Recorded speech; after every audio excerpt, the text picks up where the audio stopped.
예, 금요일 묵상의 시간입니다. 교회 공동체 안에서 무리짓기와 뒷말은 파괴 폭탄이다.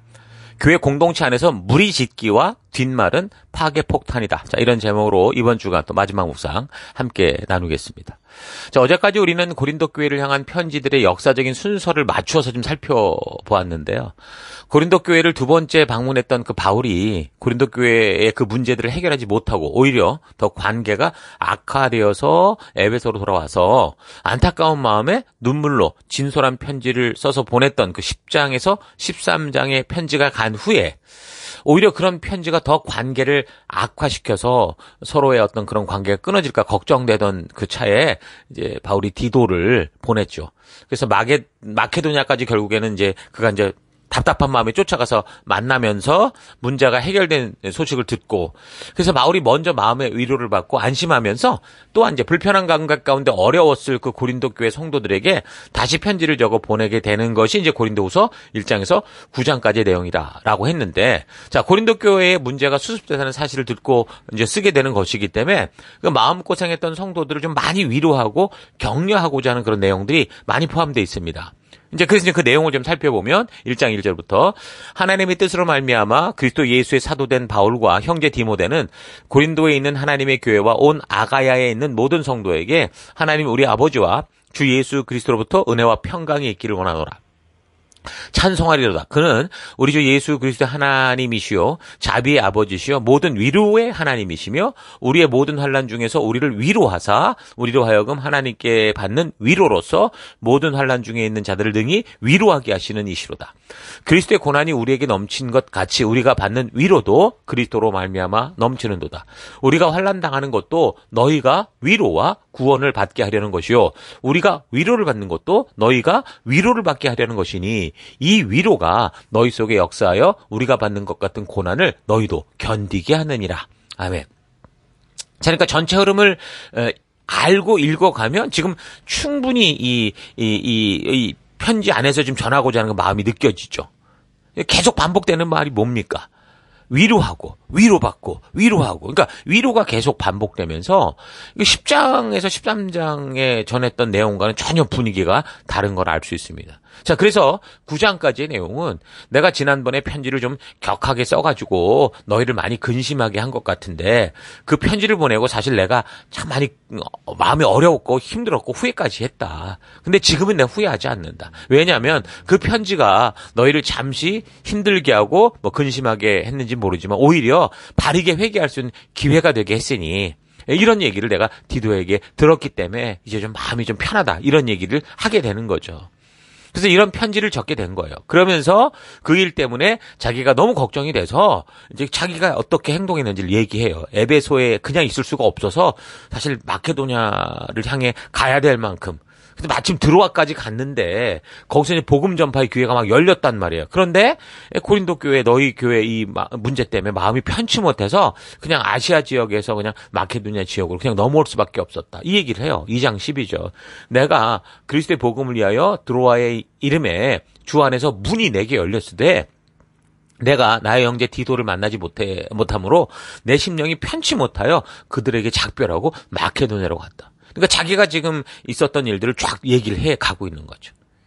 그러니까 지금까지 우리가 고린도를 향한 이 편지를 살피면서 이런저런 상황들을 이야기한 것은 지금 제가 이제 이렇게 맞춰가는 것도 목사인 내가 그냥 내 생각대로 각색하고 붙이고 빼서 막 만들어낸 얘기가 아니고 지금 이렇게 성경에 근거가 돼 있는 걸 토대로 지금 여러분에게 이렇게 좀 가이드하고 있는 겁니다.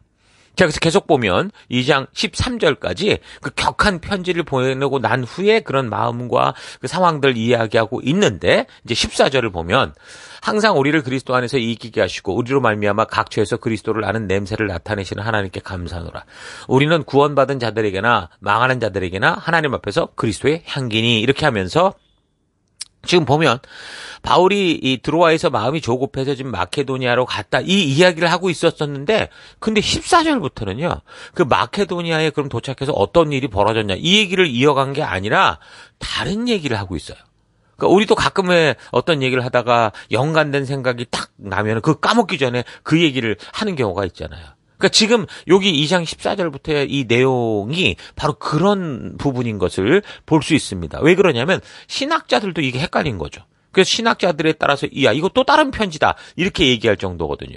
자, 그러니까 자기가 과격한 편지를 쓴 후에 어땠었는지, 그래서 디도를 보냈고 어떤 여장을 보내고 있는지 이야기를 하다가 잠깐 관련된 다른 생각이 나서 지금 그쪽으로 얘기가 흘러간 건데, 그 얘기가 지금 2장 14절에서 보니까 7장 4절까지 그 얘기가 흘러가요. 왜 그러냐면 7장 5절을 보면 이렇게 나오죠. 우리가 마케도냐에 이르렀을 때에도 라고 하면서 이제 마케도냐의 이야기와 연결이 돼가는 거예요. 처음에 뭐 위로받고 위로하고 하면서 하던 이야기와 자기가 그래서 어땠었는지 그 얘기를 쭉 얘기했던 것이 2장 13절까지 오다가 거기서 이제 다시 7장 5절로 이제 간 거죠. 예, 그래서 학자들이 2장 13절 이후부터는 이 7장 4절까지 또 다른 편지가 삽입된 거다. 이렇게 이제 생각하게 되는 겁니다.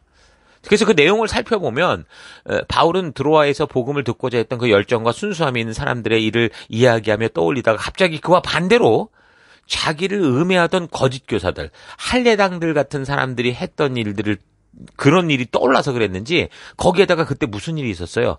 갈라디아 지역에서도 비슷한 일을 겪었잖아요. 그래서 복음의 순수성과 이 복음이 예수로 말미암은 것과 복음으로 말미암아 하나님과 화해되고 하나님의 자녀가 되는 권세로 회복된 이 놀라운 은혜에 대해서 다시 이 성도들에게 되새기며 말을 하는 거예요. 그러면서 자신의 사역에 대해 이제 변증을 하는데, 사역의 근거인 새 언약과 그 언약을 깨닫게 하신 그리스도, 그리고 그 일을 위해 자기가 받았던 고난들, 그럼에도 불구하고 이 사명을 놓을 수 없었던 사역의 그런 어떤 동기와 이 사명의 길을 걸은 후 이루어지는 부활의 확신과 미래의 심판 등에 대해서 쫙 얘기를 해가는 거예요. 그러니까 우리도 어떤 얘기를 하다가 갑자기 생각이 떠오르면 까먹기 전에 그 얘기를 하는 것처럼 아마도 이 부분이 그런 부분이라고 볼 수 있습니다. 자, 그렇게 이야기를 전개하다가 또 6장 14절부터 18절 같은 경우는요, 2장 13절 이후에 전개되는 이 내용의 흐름상 또 뭐가 좀 맞질 않아요. 자, 그래서 이제 고린도 후서 같은 경우 성경학자들이 야, 여기는 6편 정도의 편지가 막 이렇게 섞여 있는 것 같다. 이렇게 이제 복잡한 그런 이야기를 하죠. 자, 그러니까 고린도후서를 읽을 때 우리가 이제 이런 상황들을 항상 염두에 두고 좀 우리가 좀 정리해 왔잖아요, 순서를. 이 순서만이라도 우리가 잘 맞춰 읽어가면 여러분들이 훨씬 이 고린도서 전체, 전서로부터 시작해서 쭉 흘러가는 이야기를 통해서 하나님의 그 어떤 이 교회를 향한 그 마음들을 우리가 분명히 더 온전히 깨닫게 될 수 있을 겁니다. 자, 그래서 다시 본문으로 가면 2장 13절에서 마케도니아로 건너갔던 상황이 연결돼서 7장 5절부터 연결된 그 이야기를 쭉 하면서 정말 마음이 조급하고 안타까웠었는데 드디어 내가 이제 디도를 만나게 돼서 위로가 됐다. 이제 이 얘기를 하는 겁니다. 그래서 고린도후서 1장에서 위로하고 위로받고 뭐 위로 이런 이야기를 하던 것과 흐름이 또 맞아가면서 다시 자연스럽게 연결이 돼요. 그래서 7장 7절을 보면 그가 온 것뿐 아니요 오직 그가 너희에게서 받은 그 위로로 위로하고 너희의 사모함과 애통함과 나를 위하여 열심 있는 것을 우리에게 보고함으로 나를 더욱 기쁘게 했다. 그래서 이제 근심을 후회하지 않는다. 그냥 안심이 되니까 그래서 바울이 이제 예루살렘 교회를 돕기 위해 우리가 힘썼던 그 구제헌금권을 마무리하자 이런 식으로 그 얘기를 하면서 편지를 다시 보낸다. 그게 8장 9장의 이야기가 되는 거죠.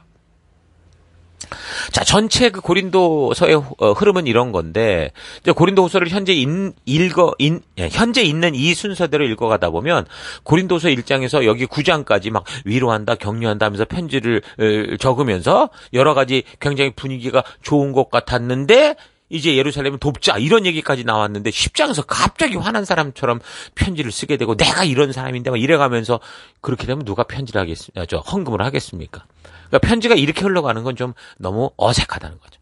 하지만 저희가 지금 살핀 것처럼 여러분에게 쭉 설명을 가이드한 것처럼 고린도 후서를 읽어 나갈 때 먼저 전서의 그 내용과 그 분위기를 알고 그리고 이제 10장에서 13장을 읽고 그리고 이제 또 분위기를 알고 이제 잠잠한 가운데 이어져가는 1장에서 9장을 이렇게 읽어가면 고린도 전서와 후서의 이런 흐름이 잘 맞아주고 또 정말 그 시대에 어떤 일이 왜 벌어졌었고 왜 이럴 수밖에 없었는가라는 그런 바울의 이런 심정들을 우리가 잘 알게 될 수 있는 겁니다. 자, 그래서 고린도후서는 어떤 면에서 바울 사도의 어떤 개인적인 변증에 대한 내용으로 가득 차 보이는 것 같지만, 그러나 우리는 그래서 성도로서 그리스도의 증인으로서 우리가 사역의 현장에서 어떤 것에 근거해서 어떤 정체성을 가지고 어떤 마음의 태도를 가지고 살아가야 되느냐라는 걸 온전하게 볼 수 있는 거죠. 그러니까 많은 사람들이 하나님께서 부르신 그 생명을 낳는 생명을 세우는 그 리더의 자리로 부름을 받을, 영적인 부모의 자리로 부름을 받을 때 내가 누구간데 사람을 이끄는 리더가 되냐, 뭘 전해야 되는지에 대해서 굉장히 막 나는 어려워하고 힘들어하는 경우가 있는데, 근데 여기 지금 고린도후서의 내용을 통해 보면 어때요? 우리가 누구로부터 부름을 받아서 어떤 사명을 가지고 어떤 마음의 자세로 순종하며 섬겨야 되는지를 바울이 겪은 이 일을 통해서 우리에게 분명하게 보여주는 거예요. 바울이 겪은 얘기가 아니라 이 이야기가 오늘 이 시대 우리가 부름받은 자로 살아가는 우리의 현장에 나의 이야기가 될 수 있다라는 거죠.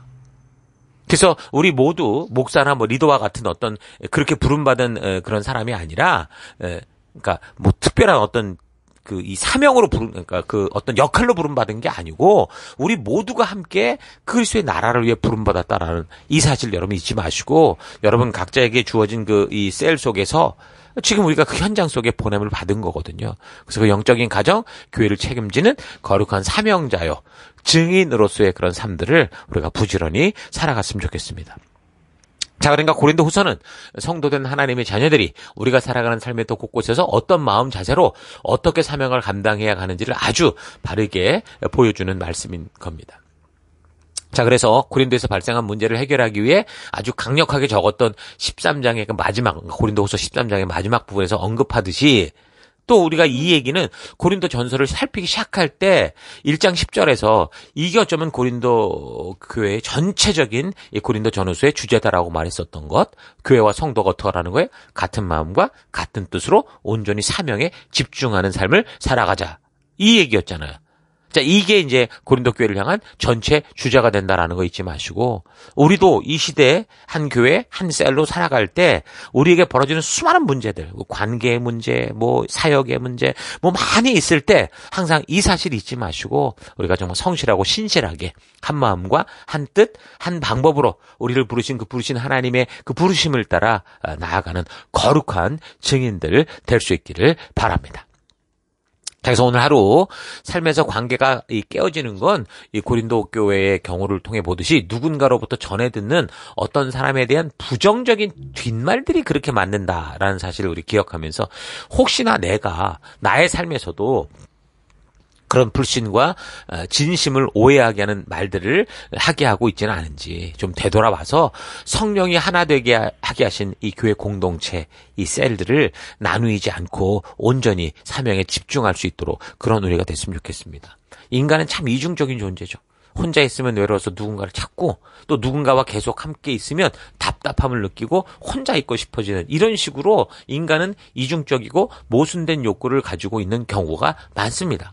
보통 무리짓는 동물들 같은 경우는 혼자 있지 않아요. 혼자 생활하는 동물들은 무리짓지 않는 법인데, 근데 인간은 놀랍게도 무리 속에 있기를 바라면서도 동시에 혼자 있기를 바라요. 그래서 이제 이 사회 속에 너무도 많은 문제들이 생기는 겁니다. 교회 안에서도 마찬가지예요. 하나님이 창조하신 인간이기에 함께 모여야 안정된다라는 것을 아는데, 그런데 함께 모이면 이상하게 시기하고 질투하고 교육받지 않으려 하고 함께 하지 않으려고 하고, 참으로 인간이 어떤 존재인지 우리 정말 바르게 직면해야 됩니다. 가정에서도 부모가 자녀를 위해서 하는 일들 왜 뭐가 있겠습니까?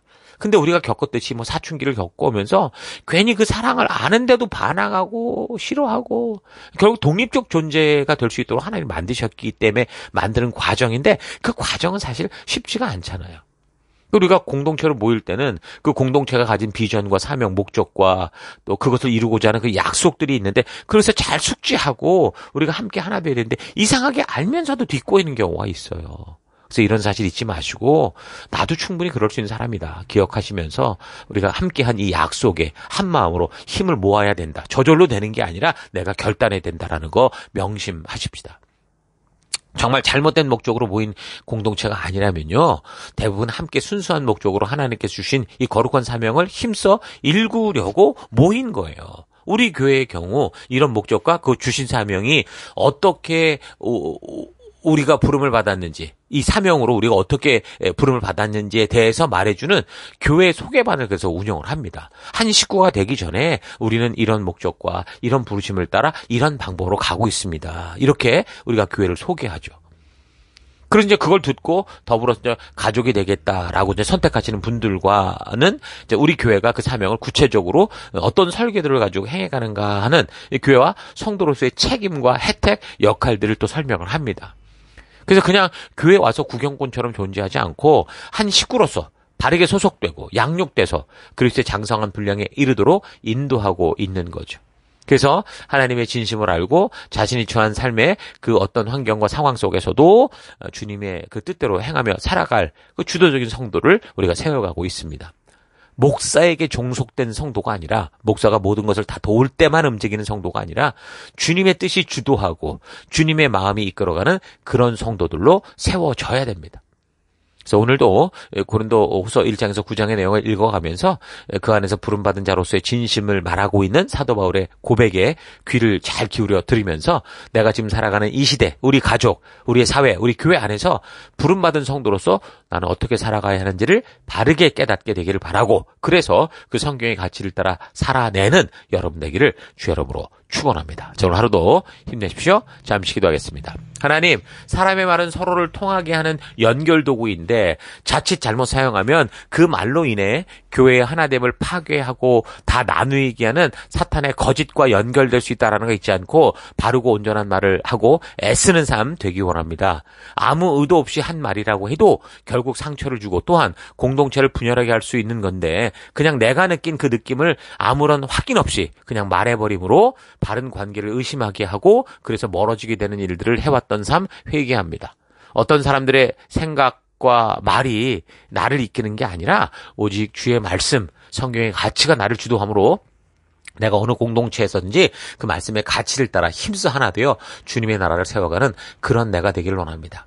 그래서 하나님, 우리 교회 안에서 무리짓기를 하고 파당을 나누고 뒷말을 하는 그런 파괴적인 폭탄이 되는 게 아니라 우리 모두가 하나 되고 힘써 하나 되어서 우리 주님이 주신 거룩한 이 하나님의 나라를 이루어내는 귀한 주님의 나라의 도구가 되길 원하고, 그런 주님의 나라의 그런 향기와 그리스도의 편지가 되길 원합니다.